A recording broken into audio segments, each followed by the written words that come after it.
Welcome to Hollywood Graveyard, where we set out to remember and celebrate the lives of those who lived to entertain us by visiting their final resting places. Today we're heading back to Forest Lawn Memorial Park in the Hollywood Hills to visit such stars as Penny Marshall, Nipsey Hussle, Scott Wilson, and many more. Join us, won't you?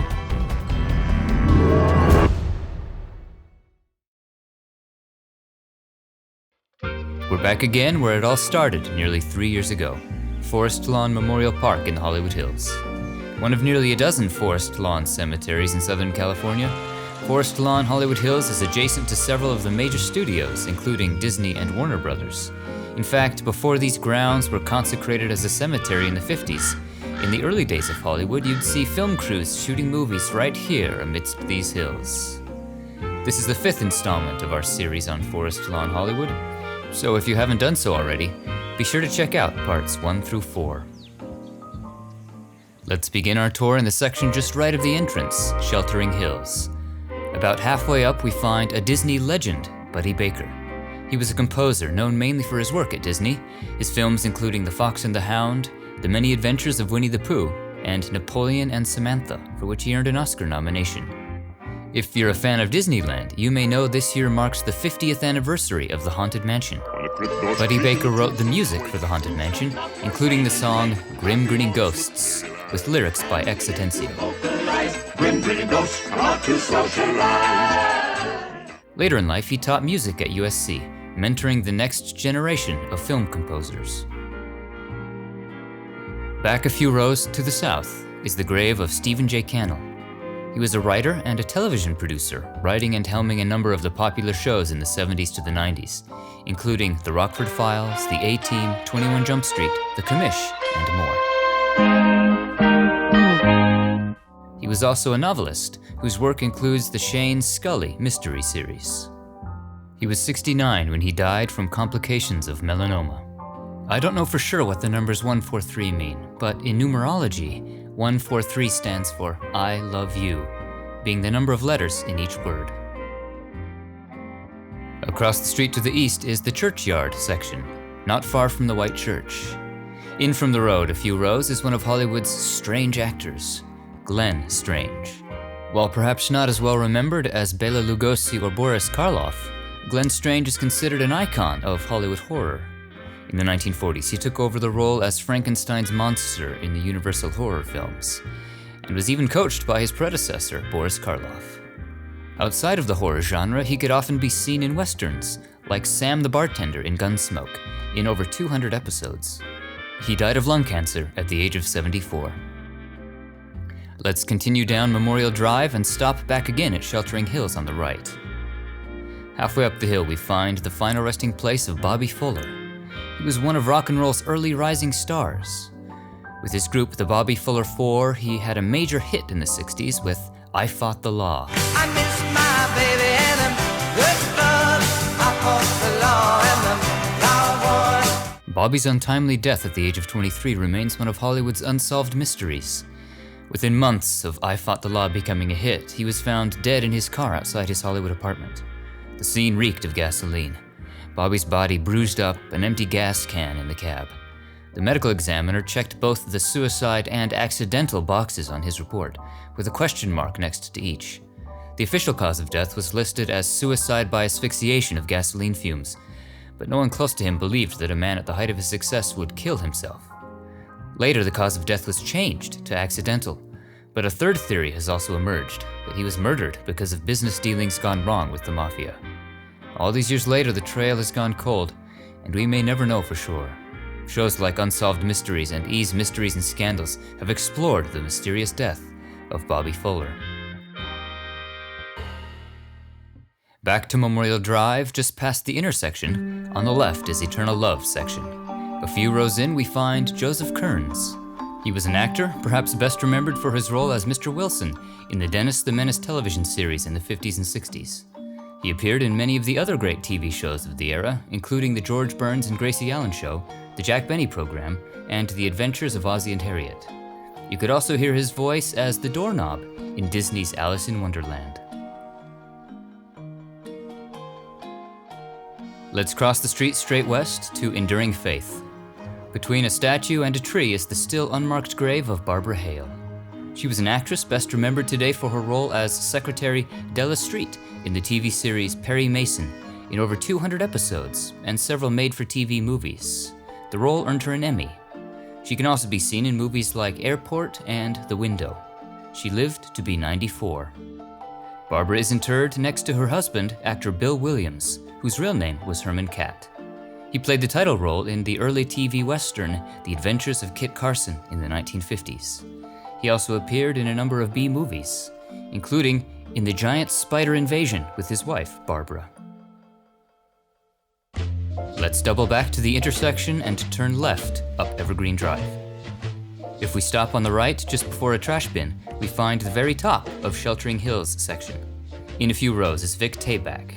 He was an actor known for his role as diner owner Mel Sharples in the TV sitcom Alice, and in the movie Alice Doesn't Live Here Anymore. The role earned him 2 Golden Globes. He appeared in many of the great shows of the 60s and 70s, as well as films including Bullitt and All Dogs Go to Heaven as the voice of Carface. He was just 60 when he died from a heart attack. Let's continue around Evergreen Drive until we reach the border of Hillside section. Heading up the hill, we find the grave of Freddie Perrin. He was a songwriter and producer who co-wrote and produced a number of popular songs in the 70s, perhaps most notably, I Will Survive, sung by Gloria Gaynor.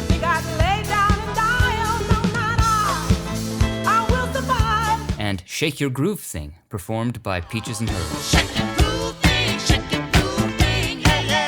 He would also pen a number of the Jackson 5's hits like ABC and the song that would become a hit for Boyz II Men, It's Hard to Say Goodbye to Yesterday.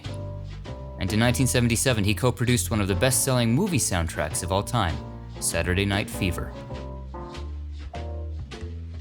Continuing east further down Hillside section, let's stop just before the intersection. Up the hill a short ways is the grave of Vernon Dent. He was an actor who got his start in silent-era comedies at Mack Sennett's studio. He achieved his greatest success doing 2 reel comedies at Columbia Pictures, perhaps best remembered for his association with the Three Stooges. He appeared in close to 100 films with the Stooges, more than any other supporting actor. In total, Dent has some 438 acting credits to his name. Let's turn left down Crystal Lane. On the right, just next to the road, is the final resting place of Nicolette Larson. She was a 70s pop singer, known for her work accompanying Neil Young and the chart-topping 1978 hit, Lotta Love. It's gonna take a lot of love to change the way things are. In 1997, Nicolette died from complications of a cerebral edema triggered by liver failure. She was just 45.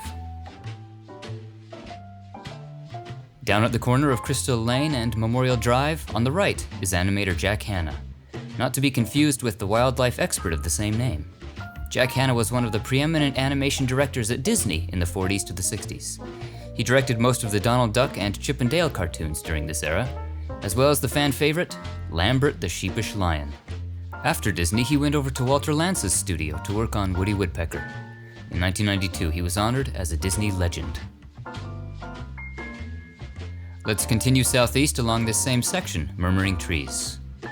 Across the street west of the Old North Church, we find the grave of voice actress Janet Waldo.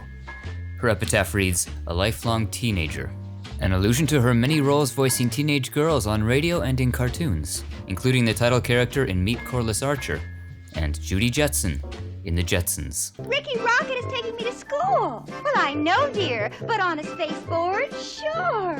Didn't you ever space ski to school when you were a kid, Mom?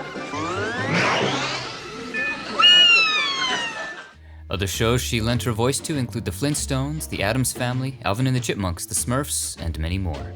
She lived to be 97. Following the road around, we reach the southern end of Murmuring Trees. In from the road, several rows, we find the world's most spectacular stuntman, Dar Robinson. He was known for being fearless in his stunts, particularly his high falls. He made a splash, pun intended, when he doubled for Steve McQueen in a 100-foot jump off a cliff into the sea for 1972's Papillon. His most amazing stunt was doubling for Christopher Plummer in the conclusion of High Point, where he fell 700 feet from the CN Tower in Toronto, with a concealed parachute deployed at the last second. The stunt earned him the largest salary at the time for a stuntman, $100,000. Dar's stunts were always well planned, and he never broke a bone in his Hollywood career. Until 1986, on the set of $1 Million Mystery, Robinson was filming a high-speed motorcycle run and overshot his braking point, and went over the cliff to his death. He became the first stuntman to have a movie dedicated to him. The last 3 films he worked on were dedicated to his memory: Cyclone, Lethal Weapon, and $1 Million Mystery. In 1987, a documentary was made about his life, The Ultimate Stuntman, a tribute to Dar Robinson. Let's continue further west along Murmuring Trees. Several rows down the hill we find bodybuilder Rich Piana. He began his career winning a number of bodybuilding titles and soon expanded his brand with his own nutrition product line, Rich Piana 5% Nutrition. Later in his career, he became a popular social media personality, particularly on YouTube and Instagram, known for his intense personality and massive physique. He used his platform to inspire and motivate his followers to success in all aspects of life, not just fitness. He admitted to using steroids in his career, but discouraged others from doing so, acknowledging the damage they were doing to his body. In 2017, he collapsed in his home, hit by a sudden cardiac arrest. He was placed in a medically induced coma, but died weeks later at the age of 46. Straight across the street south is Bright Eternity. Up a few spaces from the road is the grave of Keely Smith. She was a jazz and popular music singer who performed extensively in the 50s with then-husband Louis Prima, including the hit That Old Black Magic. Can I spin, loving to spin on me, under the old black magic wall. They would also appear together in the film Hey Boy, Hey Girl in 1959. In the following decade, she would become a popular solo artist. She died of heart failure at the age of 89. Let's circle around to the east side of this same section. Fans of The Walking Dead will recognize this next name, Scott Wilson. The actor played beloved patriarch Herschel Green in AMC's Zombie series from 2011 to 2014. I teach you how to do this. You teach Carl. We're going to be here a while. They need me. We've been here 2 months. You've made it work. The war's over, Rick. No, we don't know that. Other shows he appeared in include The X-Files and The OA. On film, he's perhaps best remembered for his roles in The Ninth Configuration and Truman Capote's In Cold Blood. He died from leukemia at the age of 76. South of here is the Lincoln Terrace. Next to her brother Gary, we find pioneering filmmaker and actress Penny Marshall. As an actress, she's perhaps best remembered for her role as Laverne in the sitcom Laverne and Shirley. The L here on her marker is a reference to her character. Give us any chance, we'll take it. Read us any rule, we'll break it. We're gonna make our dreams come true. In the 80s, Penny would shift some of her focus to directing. Following in the footsteps of early female pioneers in Hollywood, like Ida Lupino, Penny Marshall would forge new ground for female directors, becoming the first to direct a movie that grossed over $100 million. The movie was Big in 1988. And a few years later, she had another $100 million hit, A League of Their Own. Other films include Awakenings and The Preacher's Wife. She made us laugh until dying at the age of 75 in 2018. Across the courtyard to the south, just southeast of the mural, is a bench commemorating Ernest Borgnine. The beloved actor won an Oscar for his role in Marty in 1955, and can be seen in other classic films, including From Here to Eternity. On television, he found success as the title character in McHale's Navy, which ran from 1962 to 1966. Younger audiences will recognize him as the voice of Mermaid Man on SpongeBob SquarePants. After his death in 2012 at the age of 95, Borgnine was reportedly cremated. This memorial bench placed here in his honor. East of here is a place we've been many times before, the Court of Liberty section. Let's head past the Washington Monument toward the Birth of Liberty mosaic. On the left is the grave of Rex Ingram, an actor, not to be confused with the director of the same name. Ingram is perhaps best remembered, as you can tell from his epitaph, for his role as the Lord in the 1936 film The Green Pastures. His powerful presence and voice became his biggest asset. Other film roles include Jim in The Adventures of Huckleberry Finn alongside Mickey Rooney, and as the genie in The Thief of Baghdad. In 1962, he became the first black actor to be hired for a contract role on a soap opera on The Brighter Day. Ingram died of a heart attack at the age of 73. Heading around to the next garden area south and left, in the little garden of special moments, we find the grave of Reinhold Weege. He was a television writer and producer, known for creating one of the most popular sitcoms of the 80s and 90s, Night Court.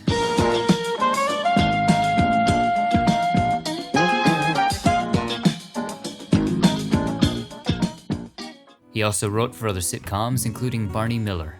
His work earned him 4 Emmy nominations. Back to the main sidewalk and 1 tier further in, on the left we find the grave of Bill Paxton. We visited Bill in part 4 of our series, but at the time his grave was unmarked. Since then, this beautiful bronze marker has been placed. Paxton was an actor who starred in some of the biggest films of the 80s and 90s, including Aliens, Apollo 13, Twister, and Titanic. Later in his career, he won accolades for his role playing polygamist Bill Hendrickson on HBO's Big Love. Paxton died at the age of 61 following complications during heart surgery. Just a few spaces away, we find Al Jarreau. He was a Grammy-winning singer and musician, perhaps best known for his 1981 album Breakin' Away, which included the hit song We're in This Love Together. He also had a hit in the theme song to the 1980s TV show Moonlighting.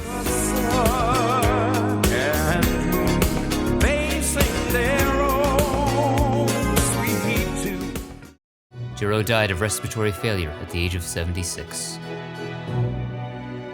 East of here is the Gardens of Heritage. Here we find the final resting place of Nipsey Hussle. Born Ermias Asghedom, Nipsey Hussle was a rapper whose name was inspired by a legendary comedian, Nipsey Russell. After releasing a number of popular mixtapes, Nipsey Hussle released his first commercial studio album in 2018, Victory Lap. It was nominated for Best Rap Album at the 2019 Grammys. Hussle's last single recorded during his life was Racks in the Middle, which has since earned him a posthumous Grammy nomination. With the flowers, 5 gold Cubans. Champagne while I shop, hope I splurge foolish. Tragically, Hussle was shot and killed in the parking lot of his own store a short time later, on March 31st, 2019. He was 33. During his life, Nipsey Hussle had been actively involved in entrepreneurship and community activism. He opened his Marathon clothing store in South LA, wanting to invest in and provide opportunities for the community where he was raised. He denounced gun violence and helped fund improvements to neighborhood schools, including opening a workspace for science, technology, engineering, and math, bridging the gap between Silicon Valley and the inner city. The day after Hussle was shot and killed, he had been scheduled to meet with the LA Police Commissioner and Jay-Z's Rock Nation to discuss what they could do to prevent gun violence in South LA. Hussle's legacy will therefore continue to reach far beyond just his music. As of filming, his grave is unmarked. Let's leave the Court of Liberty section and head to a part of the cemetery we've never been to before. In the far eastern corner of the cemetery is Peaceful Memory. Up the hill quite a ways, we find the grave of Tony J. He made appearances on a number of television shows, including Lois and Clark, The Golden Girls, and Twin Peaks. On film, he can be seen in the movie Twins, and his baritone voice also made him a popular voice actor, perhaps most notably as the evil Frollo in The Hunchback of Notre Dame, and as Monsieur Dark in Beauty and the Beast. You can get a sense of just how big Forest Lawn is by these driving segments. Boy, thank goodness for time-lapse videography. Passing north of the Court of Remembrance, we reach Homewards section on the right.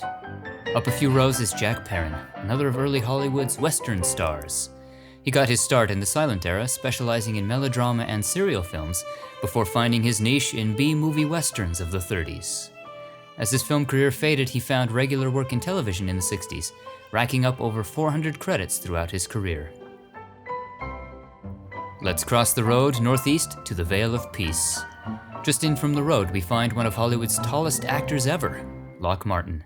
His height was estimated to be as tall as 7 feet 7 inches. He He was working as a doorman at Grauman's Chinese Theater when he was discovered and cast as the towering robot Gort in the 1951 sci-fi film The Day the Earth Stood Still. Other roles include as a giant in The Incredible Shrinking Man and, you guessed it, as a giant in an episode of Peter Gunn. He was just 42 when he died, and due to his incredible height, required 2 adjacent plots to be interred here. This one and this one. For the last stretch of our tour here today, we'll be back up at the beautiful Courts of Remembrance. Be sure to take some time to admire the art and statuary here.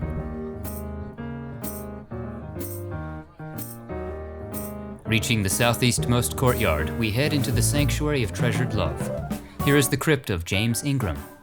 He was a singer and songwriter who found success in the 80s and 90s. He had a number of popular duets, including Baby Come to Me with Patti Austin, and Somewhere Out There with Linda Ronstadt for the movie An American Tailor. As a solo performer, his biggest hit was 1990's I Don't Have the Heart. He also wrote and co-wrote a number of popular songs, including Michael Jackson's PYT. His work earned him 2 Grammys and 2 Oscar nominations for Best Original Song. It was brain cancer that would eventually take his life at the age of 66. Let's head back out into the courtyard, past Debbie and Carrie, who we visited in part 4, and reach the far side where Roger Smith is laid to rest. Smith was an actor, perhaps best remembered for his role in the 50s and 60s crime drama 77 Sunset Strip as Jeff Spencer. He also starred in the comedy series Mr. Roberts. He was married to actress Anne Margaret, serving as her manager after he left acting. Finally, we head out to the southern wall of this courtyard to find the world's greatest bass singer, Melvin Franklin, whose real name was David English. Franklin was a founding member of the Motown singing group The Temptations, which rose to fame in the 60s. They had a number of chart-topping hits, including I Wish It Would Rain and My Girl. My girl, my girl, my girl, talking about my girl. The Temptations were inducted into the Rock and Roll Hall of Fame in 1989 and are considered one of the top performing groups of all time. Franklin suffered from rheumatoid arthritis and diabetes, and after experiencing a series of seizures, he passed away in 1995 at the age of 52. And that concludes our tour. What are some of your favorite memories of the stars we visited today? Share them in the comments below, and be sure to like, share, and subscribe for more famous grave tours. Thanks for watching. We'll see you on the next one. No trip to Forest Lawn would be complete without a visit to our dear friends. Get it? Dear friends?